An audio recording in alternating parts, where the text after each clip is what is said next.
Kalau Tuhan izinkan, apapun masalah yang terjadi atas kita, dengan iman kita percaya, itulah yang terbaik buat kita. Amin. Karena Tuhan izinkan, saudara. Tidak ada satupun yang akan terjadi di dalam hidup saudara dan saya, kalau tidak diizinkan oleh Tuhan. Dan kalau itu diizinkan oleh Tuhan, pastilah yang terbaik.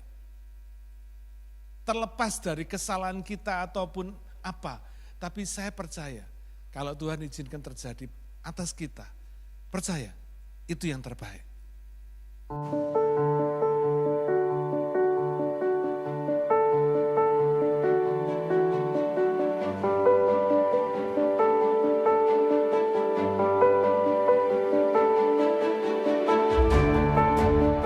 Khotbah saya hari ini berjudul Yang Terbaik. Ya. Saudara ingat Rick Warren dalam pengajarannya selalu berkata, life is about God, not about us. Hidup ini tentang Tuhan, bukan tentang kita.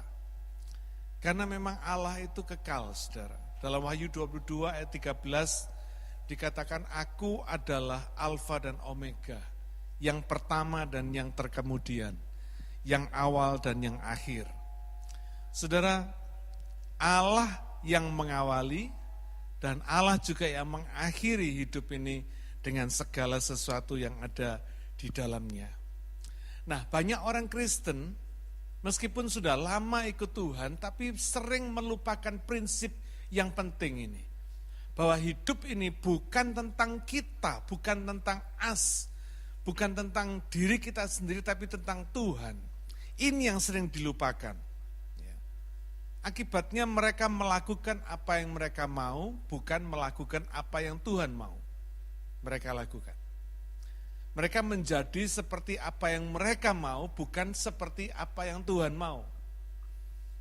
Bukan jadi seperti apa yang Tuhan mau. Akibatnya mereka tidak biasa menjaga sikap hati mereka. Lupa bahwa Tuhan itu selalu melihat hati kita. Tapi seringkali banyak yang lupa menjaga hati ini, saudara. Ya. Akibatnya kita bisa melihat kehidupan mereka tidak all out sama Tuhan. Tidak sungguh-sungguh, tidak mau menyangkal diri, tidak mau pikul salib, dan tidak mau mengikuti teladannya Tuhan Yesus. Menyedihkan memang. Mereka punya konsep hidup sendiri yang mereka anggap benar, yang mereka anggap sudah cukup baik, sudah lumayan, meskipun belum tentu sesuai dengan kehendak Tuhan, belum tentu sesuai dengan firman Tuhan. Nah saudara, akibatnya hidup yang cuma satu kali ini dijalani dengan prinsip yang penting nyaman, yang penting baik buat saya, yang penting baik buat keluarga saya, untuk masa depan saya, kepentingan saya, untuk bisnis saya, usaha, pekerjaan saya. Akhirnya saya, saudara. Tanpa disadari mereka bergeser dari life about God, life is about God, jadi life is about us, about me, tentang saya, bukan tentang Tuhan. Ya. Pusat hidupnya saya, bukan Tuhan. Akibatnya apa, saudara? Kelihatannya baik-baik saja, tapi sesungguhnya mereka tidak mendapatkan yang terbaik. Hidup cuma satu kali. Kalau saudara tidak mendapatkan yang terbaik, rugi enggak, saudara? Kalau ada reservenya, hidup 2 kali masih lumayan, enggak dapat yang terbaik sekarang, nanti the next life akan dapat yang terbaik. Tapi hidup ini cuma 1 kali, saudara.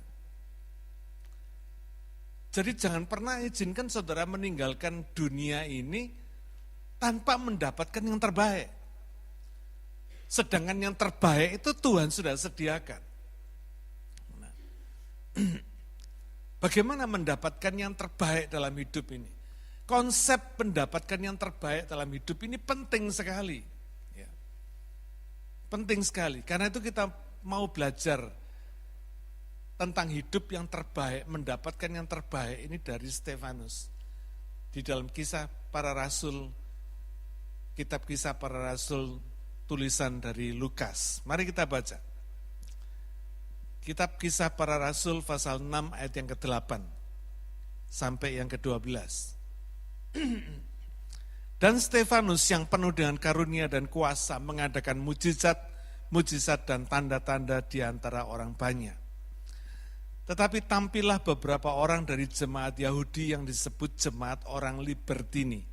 Anggota-anggota jemaat itu adalah orang-orang dari Kirene dan dari Alexandria bersama dengan beberapa orang Yahudi dari Kilikia dan dari Asia. Orang-orang itu bersoal jawab dengan Stefanus, tetapi mereka tidak sanggup melawan hikmatnya dan Roh Kudus yang mendorong dia berbicara.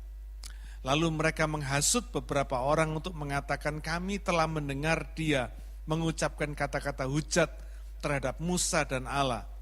Dengan jalan demikian mereka mengadakan suatu gerakan di antara orang banyak serta tua-tua dan ahli-ahli Taurat mereka. Mereka menyergap Stefanus, menyeretnya dan membawanya ke hadapan mahkamah agama. Sampai di sini kita berhenti dulu. Saudara, kita tahu Stefanus ini salah satu dari 7 diaken.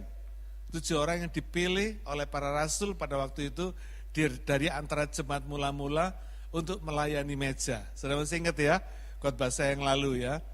Untuk melayani meja. Melayani meja itu pelayanan diakonia. Ya. Karena apa? Karena ada sungut-sungut dari orang-orang Yahudi yang berbahasa Yunani terhadap orang Yahudi yang berbahasa Ibrani. Kenapa? Karena janda-janda mereka diabaikan dalam pelayanan sehari-hari dari rasul-rasul ini. Nah, itu sebabnya rasul-rasul ini memerintahkan memilih 7 orang yang baik, yang menjadi diaken untuk menyediakan pelayanan meja ini. Tugasnya apa? Menyediakan makanan, minuman, pakaian, dan kebutuhan sehari-hari dari para janda tersebut. Saudara, menurut saudara ini pelayanan gampang apa sukar? Bayangin saudara, kira-kira pada waktu itu jemaat 3.000 orang, ya kan? Bilang aja kira-kira jandanya 10%. 300 janda, saudara. Ngurusin 1 janda aja mabok. Apalagi ini 300 janda. Ini bukan pelayanan yang gampang loh saudara. Ya. Bukan pelayanan yang sederhana, tidak mudah. Dibutuhkan ketekunan, dibutuhkan keterampilan, dibutuhkan kesabaran, dibutuhkan manajemen skill, dibutuhkan koordinasi atau teamwork, dibutuhkan hubungan yang baik dengan janda-janda dan jemaat.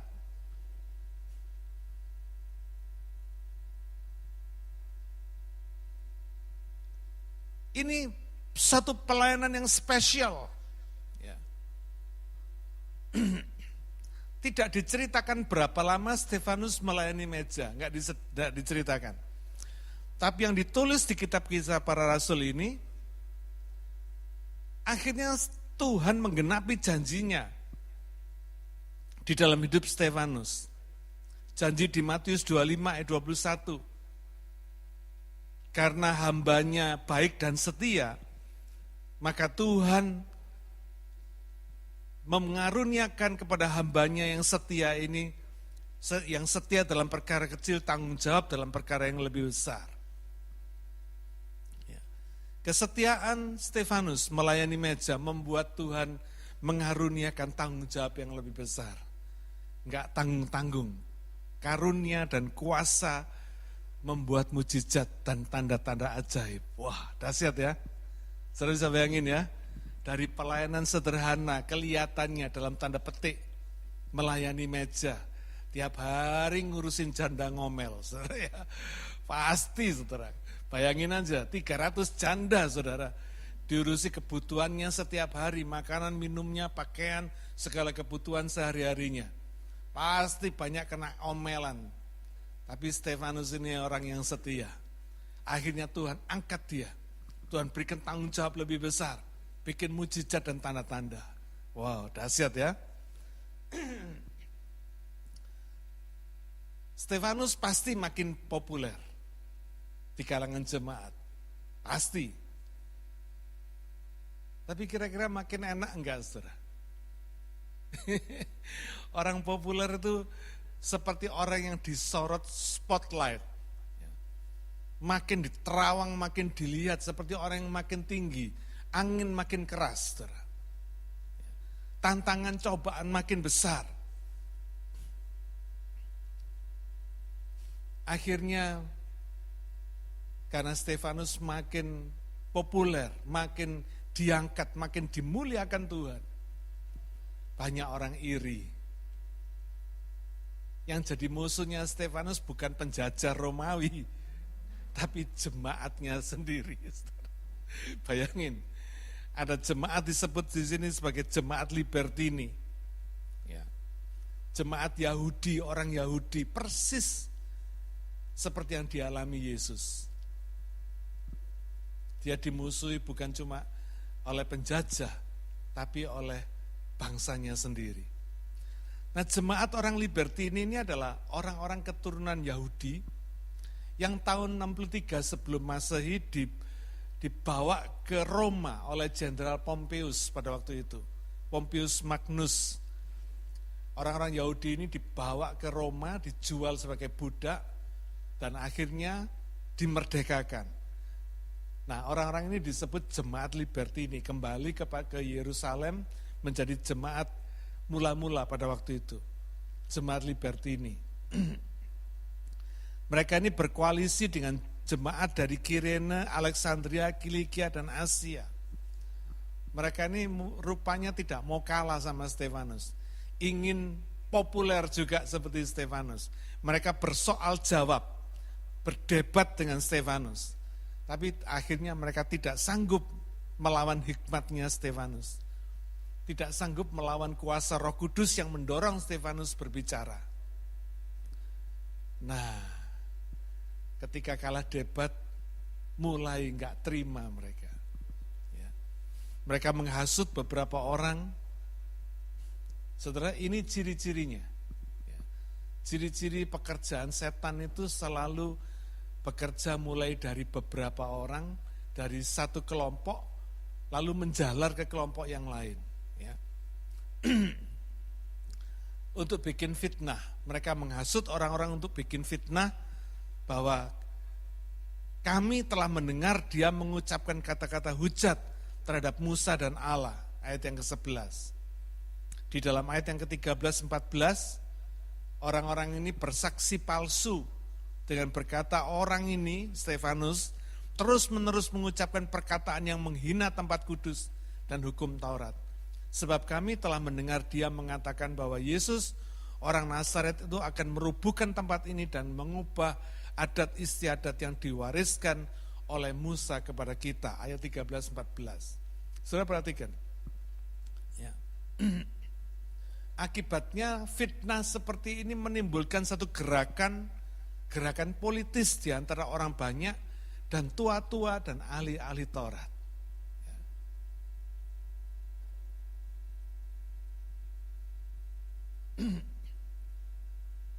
Saudara jangan berpikir bahwa persoalan itu datang dari jemaat biasa, enggak. Bisa mulainya dari jemaat biasa, tapi biasanya yang membuat makin ruwet itu pemimpin-pemimpinnya, elit-elitnya, ya, para penguasanya. Mereka menyergap Stefanus, menyeretnya dan membawanya ke hadapan mahkamah agama, ke hadapan Sanhedrin, persis kayak Yesus, yang terjadi pada Yesus. Ya. Saudara, apa yang terjadi pada Stefanus ini sebetulnya representatif dari apa yang biasa terjadi atas kita. Cuma bentuknya beda. Ya, bentuknya beda. Beberapa waktu yang lalu saya ditelepon sama seorang hamba Tuhan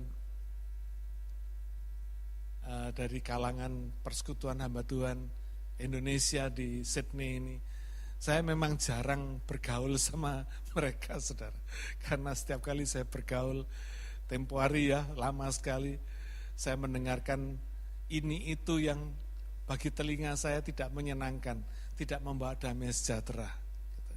Tapi hamba Tuhan yang telepon saya barusan ini berkata, oh enggak, sekarang sudah lain, enggak seperti itu katanya. Wah, saya bilang puji Tuhan, saya senang kalau dengar seperti itu. Ya wis, namamu tak masuk no ke grup ya. Ya, saya bilang. Saya baru masuk ke grup beberapa hari. Di dalam grup saya lihat sudah ada 2 pendeta yang berkelahi, saudara. Bayangin ya. Makanya saya bilang mulainya bisa dari jemaat. Tadi itu ya, jemaat Liberty ini. Tapi akhirnya persoalannya menyeret kepada tua-tua dan ahli-ahli Taurat, pemimpin-pemimpinnya. Saudara, kalau sudah pemimpin-pemimpinnya berkelahi, saudara, kira-kira apa yang bisa diharapkan dari jemaatnya? Kadang-kadang saya geli sendiri. Ya. Tapi itulah Tuhan yang mengasihi gerejanya. Dia tahu gerejanya belum sempurna. Amin. Karena itu terus disempurnakan. Ya. Yohanes 15 ayat 18. Kenapa tadi saya katakan apa yang dialami oleh Stefanus, aniaya yang dialami Stefanus ini sebetulnya representatif dari aniaya atau penderitaan yang kita alami, meskipun bentuknya beda. Tapi prinsipnya sama. Yohanes 15 ayat 18 sampai 21 berkata demikian.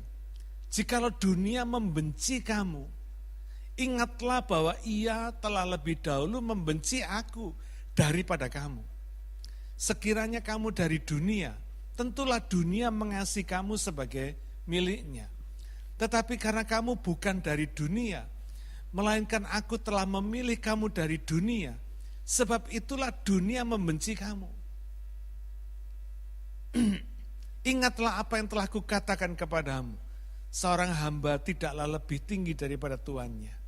Jikalau mereka telah menganiaya aku, mereka juga akan menganiaya kamu. Boleh enggak kata kamu ini diganti saya? Ya. Jikalau mereka telah menuruti firman-Ku, mereka juga akan menuruti perkataanmu. Tetapi semuanya itu akan mereka lakukan terhadap kamu karena nama-Ku. Sebab mereka tidak mengenal Dia yang telah mengutus aku. Jadi pada dasarnya saudara, ketika kita menjadi orang percaya, kita ini sudah harus siap dianiaya, siap teraniaya oleh dunia ini. Kita tidak pernah atau tidak perlu berharap bahwa dunia ini akan menyenangkan buat kita ataupun dunia ini akan menyenangi kita, tidak. Dunia ini akan menganiaya kita. Karena dunia ini menganiaya Yesus yang ada di dalam kita. Stefanus ini dianiaya kenapa? Karena dia populer sebab dia memberitakan Yesus. Dia disertai kuasa-kuasanya Tuhan. Mengadakan mujizat dan tanda-tanda. Pasti sudah banyak orang yang disembuhkan, ditolong, diberkati, dilayani, betul? Tapi apa yang didapatkan oleh Stefanus? Bukannya pujian dan kehormatan, penganiayaan, saudara. Kadang-kadang apa yang kita lakukan yang baik itu belum tentu baliknya baik, saudara. Tangkap ya? Belum tentu. Ya. Karena itu dalam kita melakukan kebaikan, kita tidak perlu menunggu supaya orang lain berbuat baik kepada kita, atau tidak perlu mengharapkan adanya timbal balik kebaikan kepada kita, enggak perlu. Ketika kita terdorong untuk melakukan satu kebaikan, just do it. Lakukan aja.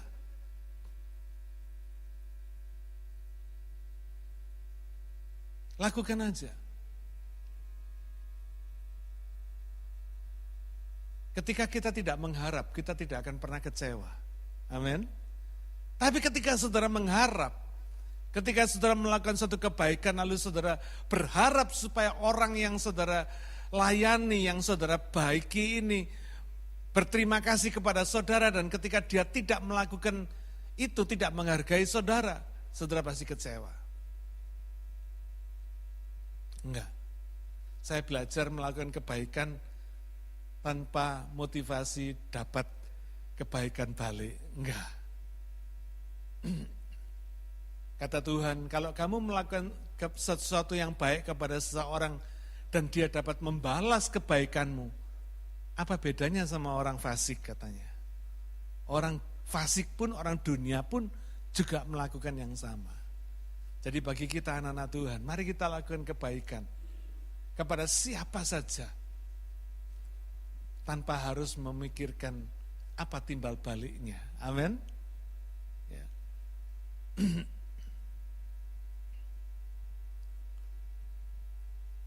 Minggu yang lalu saya mengajak orang untuk bukan minggu yang lalu, 2 minggu yang lalu. Saya mengajak seseorang untuk merayakan ulang tahunnya di rumah makan. Ya. Tujuannya supaya saya bisa menyenangkan orang ini. Lalu orang ini mengundang, sebetulnya dia nggak mengundang, tapi anaknya hadir. Nggak taunya setelah itu pada hari Minggunya orang ini sakit, gitu. Anaknya sakit, yang ikut makan di restoran itu sakit, kena COVID. Habis gitu anaknya marah-marah, menuduh kalau enggak mamanya, orang tuanya, ya kami berdua salah satu. Gara-gara kami, dia ketularan COVID, katanya. Saya geli kalau mikirkan ini. Motivasinya ingin menyenangkan orang, tapi malah dimarahi. Dimarahi. Gara-gara ini katanya, saya kena COVID. Padahal kami yang nggak sakit nggak apa. Saudara, inilah hidup. Orang dunia bilang apa? Apes gua, sial gua, gitu saudara. Orang dunia pasti akan berkata, sial gua ini, ngapain gua ini? Enggak, saudara. Enggak ada yang sial, enggak ada yang apes buat anak Tuhan yang melakukan kebaikan. Amin. Percayalah bahwa apapun yang terjadi dalam hidup saudara, itu yang terbaik. Ya. Ketika saya dengar berita ini, saya cuma ketawa aja. Saya bilang, Tuhan terima kasih. Ya. Coba bayangin kalau kita jadi Stefanus, apa yang akan kita lakukan? Apa yang akan kita pilih? Kalau jadi Stefanus, kalau kita bisa milih, kita akan bersyukur karena bisa pikul salib seperti Yesus, atau menyesali apa yang terjadi? Kita mau tetap jadi diaken seperti Stefanus semula, atau kita mau bertumbuh rohaninya dengan karunia-karunia yang Tuhan berikan, mujizat dan tanda-tanda, tapi end up-nya dengan teraniaya. Mana yang kita pilih, saudara? Siapa yang milih, saya mau bersyukur karena mau bisa pikul salib buat Yesus? Satu. Ya. Siapa yang berpikir lagi tentang enakan saya tetap jadi diaken aja, nggak usah dianiaya.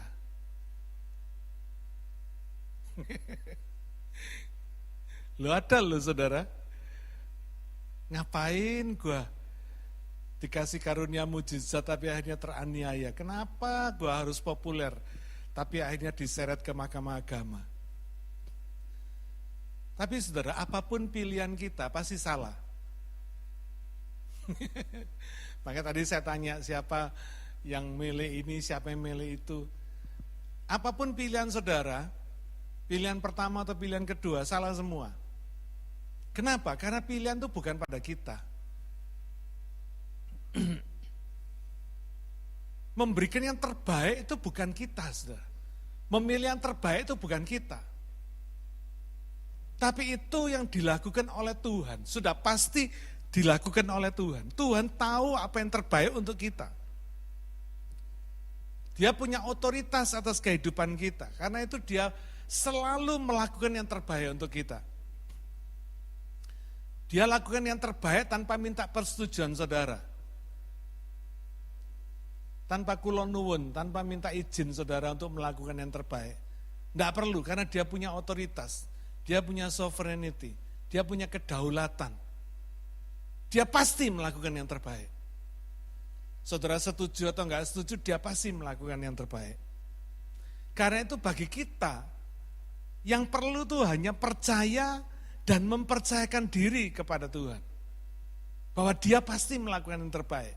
Kenapa? Karena dia baik. Amin. Karena dia baik, dia tidak pernah melakukan yang tidak baik. Dia pasti melakukan yang terbaik.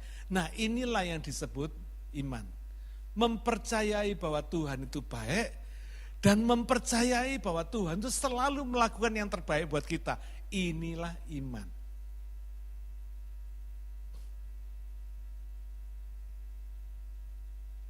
Sebaliknya, dunia ini menawarkan kenyamanan. Karena bagi dunia kenyamanan ini dianggap yang terbaik. Makanya tadi poin yang pertama yang tadi kita bahas ini, bicara tentang yang terbaik itu bukan yang termudah, bukan yang tanpa masalah. Karena dunia ini menawarkan kenyamanan sebagai sesuatu yang terbaik. Bagi dunia ini kalau saudara kaya, itu yang terbaik. Kalau saudara populer, yang terbaik. Terkenal, terhormat, berkuasa, itu yang terbaik.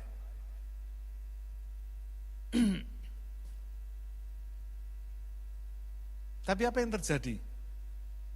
Banyak toh orang yang terkenal, berkuasa, yang kaya raya, populer, mati bunuh diri.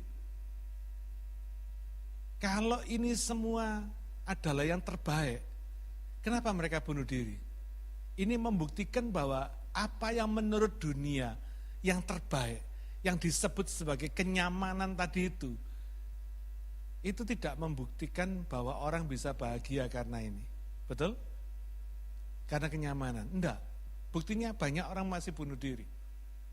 Kadang saya enggak habis pikir, kenapa orang seperti Michael Jackson misalnya masih bisa overdosis, masih minum drug. Kenapa? Kurang apa?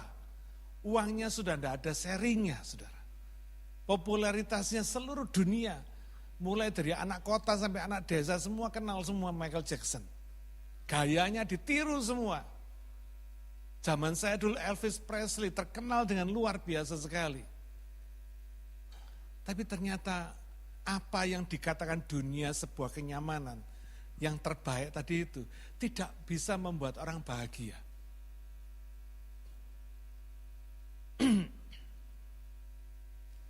Nah, sebaliknya, masalah tidak berarti bukan yang terbaik. Tadi ya, Stefanus, contoh yang paling real di dalam kehidupan ini. Kita bisa ngelihat.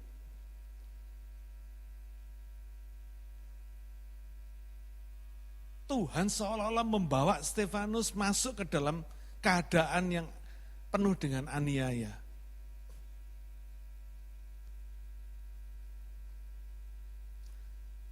Kalau Tuhan izinkan, apapun masalah yang terjadi atas kita, dengan iman kita percaya, itulah yang terbaik buat kita. Amin. Karena Tuhan izinkan, saudara. Tidak ada satupun yang akan terjadi di dalam hidup saudara dan saya, kalau tidak diizinkan oleh Tuhan. Dan kalau itu diizinkan oleh Tuhan, pastilah yang terbaik. Terlepas dari kesalahan kita ataupun apa, tapi saya percaya, kalau Tuhan izinkan terjadi atas kita, percaya, itu yang terbaik. Karena Bapak kita adalah Bapak yang baik. Amin. Dia tidak akan membiarkan anaknya mengalami yang tidak baik. Tuhan tidak pernah salah. Dan Tuhan tidak pernah gagal. Karena itu kita harus menggunakan kesempatan ketika kita menghadapi masalah, menghadapi persoalan, menghadapi tantangan apapun juga. Gunakan masalah tadi sebagai kesempatan untuk membangun rohani dan pelayanan kita. Ya. Jangan lewatkan kesempatan ini. Gunakan ini sebagai kesempatan untuk makin banyak berdoa, makin berserah diri kepada Tuhan. Jangan pernah lari dari masalah.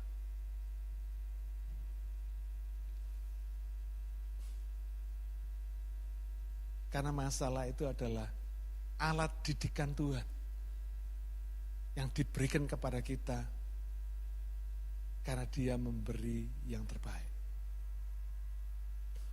Yang terbaik bukanlah yang termudah, bukan yang tanpa masalah. Ya. Gunakan kesempatan setiap kali kita menghadapi masalah untuk makin mencintai Tuhan dan makin setia dalam melayani Tuhan.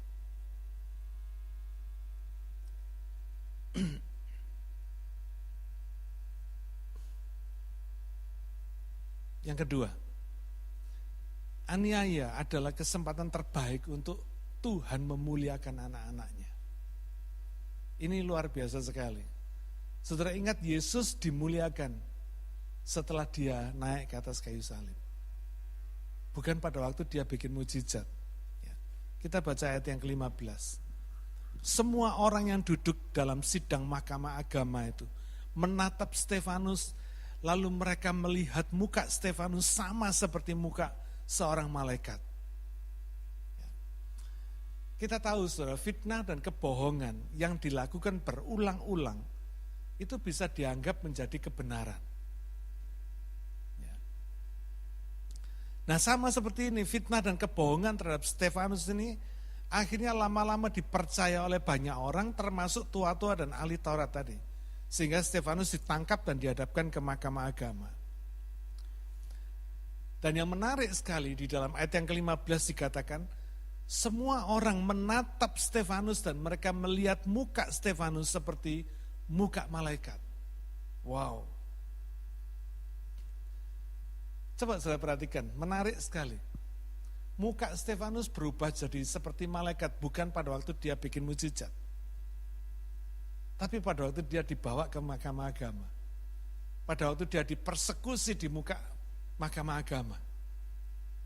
Ketika dia dihadapkan, ketika dia diseret dan ditangkap, dihadapkan di muka sidang mahkamah agama. Luar biasa. Apakah Tuhan salah timing? Enggak, saudara. Logikanya kan pada waktu Stefanus bikin mujizat, mukanya bercahaya, betul enggak? Enggak. Mukanya berubah jadi seperti malaikat ketika dia harus teraniaya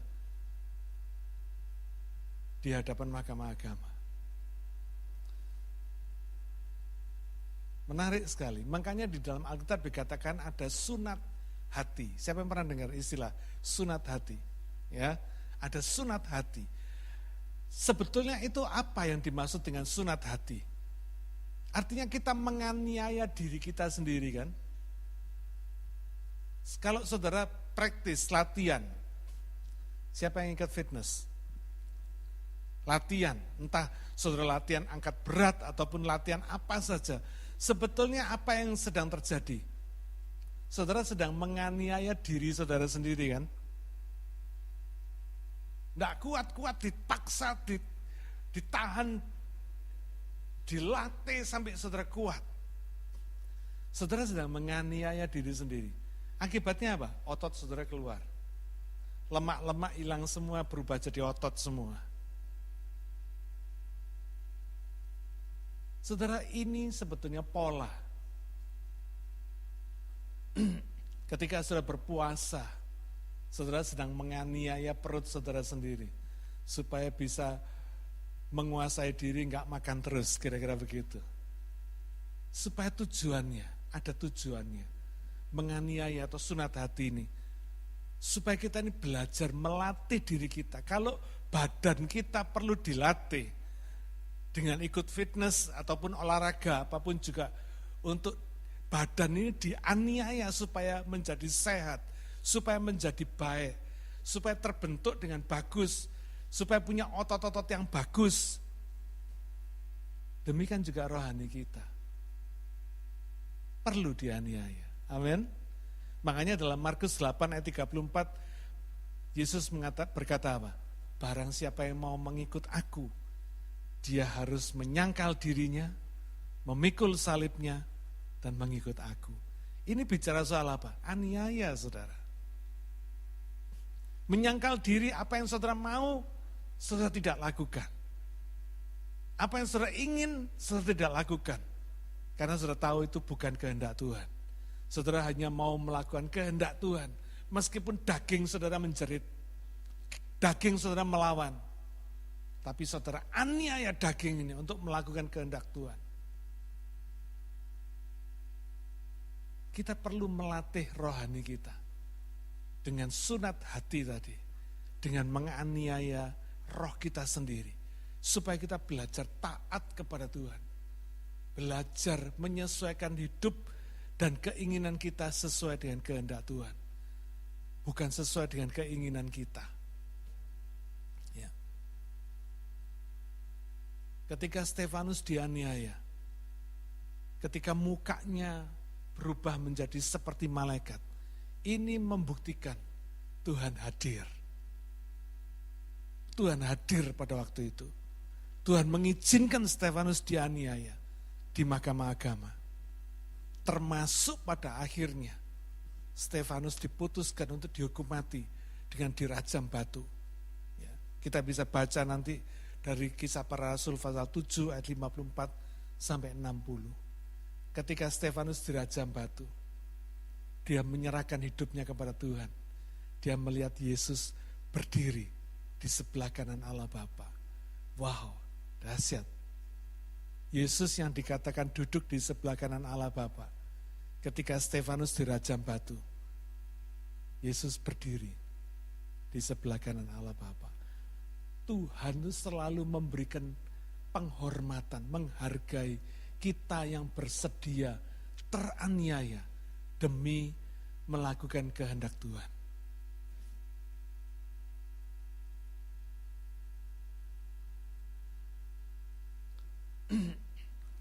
Sekarang kita melihat apa yang membuat orang-orang elit Yahudi ini tertusuk hatinya.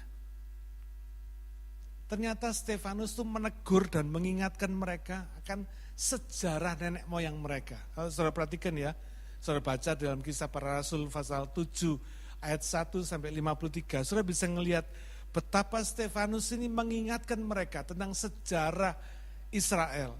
Mulai dari nenek moyang mereka Abraham, Ishak, Yakub, Yusuf, Musa, Yosua sampai Salomo.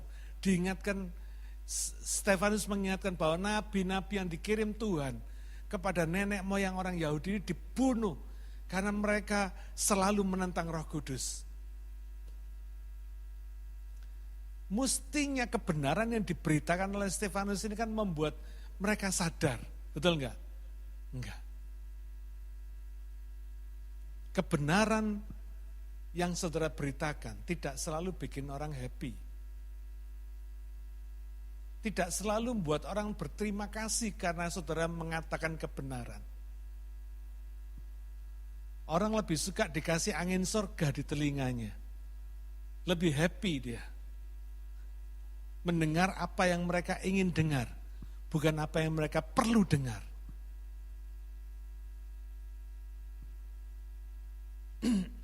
Ketika mereka diperingatkan Stefanus, apa yang mereka lakukan? Menghukum Stefanus dengan merajam batu. Inilah bentuk terima kasih mereka ketika kebenaran diberitakan. Matius 5 ayat 10 sampai 12 berkata demikian. Berbahagialah orang yang dianiaya oleh sebab kebenaran, karena merekalah yang empunya kerajaan sorga. Berbahagialah kamu jika karena aku kamu dicela dan dianiaya, dan kepadamu difitnahkan segala yang jahat. Bersukacita dan bergembiralah, karena upahmu besar di sorga. Sebab demikian juga telah dianiaya nabi-nabi yang sebelum kamu. Saudara, orang dianiaya disuruh bersukacita dan bergembira. Wow, keren ya. Pengajaran Tuhan ini tidak ada yang mengajarkan seperti ini. Tapi percaya saudara, saya sudah ngalami. Ketika saya dianiaya oleh pemuka-pemuka agama di kota Bangil, di Pasuruan pada waktu itu. Heran saudara, ada sukacita yang meluap. Saya dipaksa ikut sholat id. Ikut bawa koran di alun-alun kota Bangil, Pasuruan, beber koran di alun-alun. Mereka teriak-teriak, saya bahasa roh, saudara. Tapi ajaibnya apa? Hati saya melimpah dengan ucapan syukur, rasa terima kasih. Karena pada waktu itu kami sedang menyelenggarakan seminar hamba-hamba Tuhan di kota Pandaan pada waktu itu. Dan mereka mempersulit. Ada anak buah saya dipukuli Kapolsek, saudara. Karena itu saya harus menghadapi mereka. Saya melarang semua orang untuk ikut, saya hadapi seorang diri. Di sini saya ngalami. Saya dianiaya. Saya dibawa ke hadapan para pejabat daerah pada waktu itu. Tapi heran, hati saya penuh dengan sukacita. Ajaib, saudara. Karena itu Tuhan berkata, bersukacita, bergembiralah. Itu betul, saudara. Karena itu kalau saudara belajar menganiaya diri saudara sendiri, saudara belajar melakukan sunat hati, saya percaya, roh saudara akan kuat, mental saudara akan kuat, dan Tuhan menyertai kehidupan saudara, mengurapi saudara, memberikan kemuliaannya. Pada waktu itu saya cuma ikut aja. Mereka mau menganiaya saya gimana, saya ikut aja. Mau disuruh ikut sholat id, saya ikut aja. Beber koran di alun-alun, saya ikut. Mereka teriak-teriak, saya bahasa roh. Akhirnya mereka selesai ibadah. Tidak banyak mulut, saudara. Saya ditanya sama mereka, kenapa saya begitu ngotot untuk saya mendapatkan izin untuk seminar para hamba Tuhan. Mereka tanya, kenapa? Akhirnya saya punya kesempatan khotbah sama mereka. Saya ngomong setengah jam sama mereka. Tidak ada satupun yang menjawab. Tidak ada satupun yang menolak saya. Mereka semua mendengarkan dengan baik. Selesai saya khotbah, saudara, satu persatu dari mereka, mulai dari bupati, teken suratnya, saudara. Muspida, teken semua. Satu persatu. Saya pulang dengan membawa surat, saudara. Saya bilang, Tuhan terima kasih. Saya mau dianiaya, saudara. Asal pokoknya hasilnya seperti ini.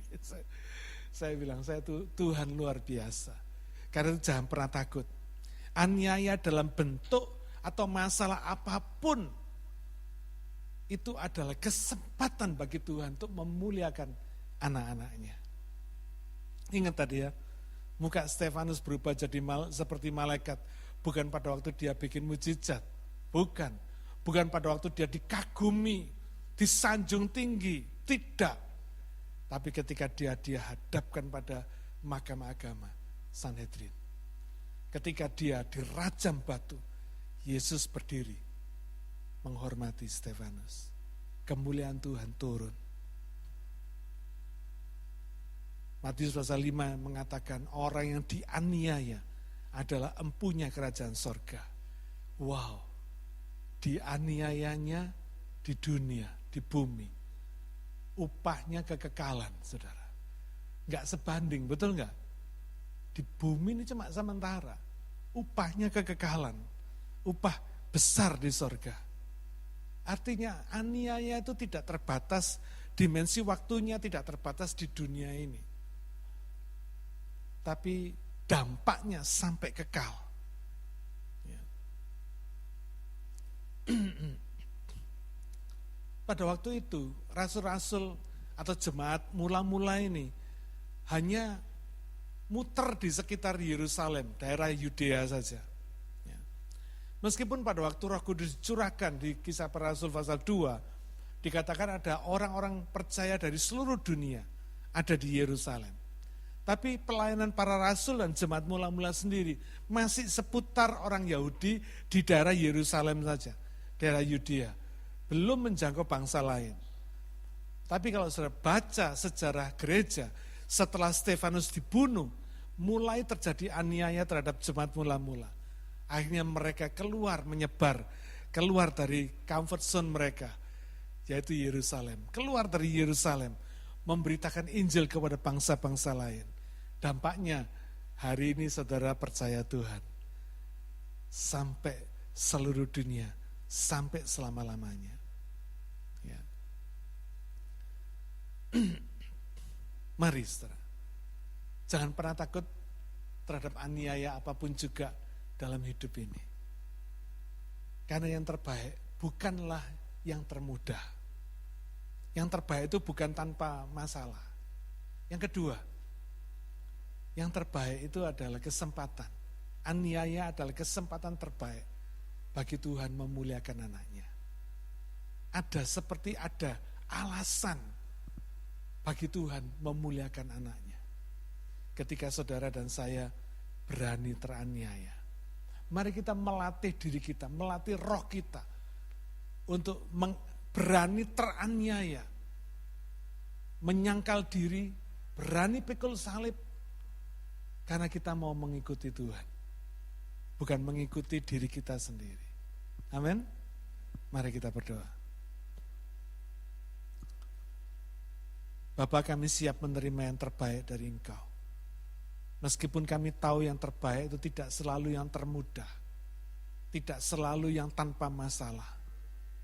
Karena kami tahu Tuhan, masalah-masalah yang terjadi dalam kehidupan kami, aniaya-aniaya dalam bentuk masalah apapun dalam hidup ini adalah kesempatan terbaik bagi Engkau untuk memberkati kami, untuk memuliakan anak-anak-Mu. Sama seperti Engkau memuliakan Yesus melalui salibnya di Golgota. Demikian juga kami percaya, kami semua anak-anak Tuhan akan dimuliakan melalui salib kami masing-masing. Yang harus kami pikul karena kami mentaati Engkau. Bapa, terima kasih untuk firman-Mu hari ini. Meteraikan dalam hati dan pikiran kami. Supaya kami boleh praktekkan dalam hidup kami sehari-hari. Kami belajar menganiaya diri kami sendiri. Menganiaya roh kami. Supaya kami belajar taat dan mengasihi Engkau. Totalitas di dalam kehidupan ini. Bapa, terima kasih. Berkati dan urapi kami semua. Di dalam nama Tuhan Yesus, kami berdoa dan mengucap syukur. Amin.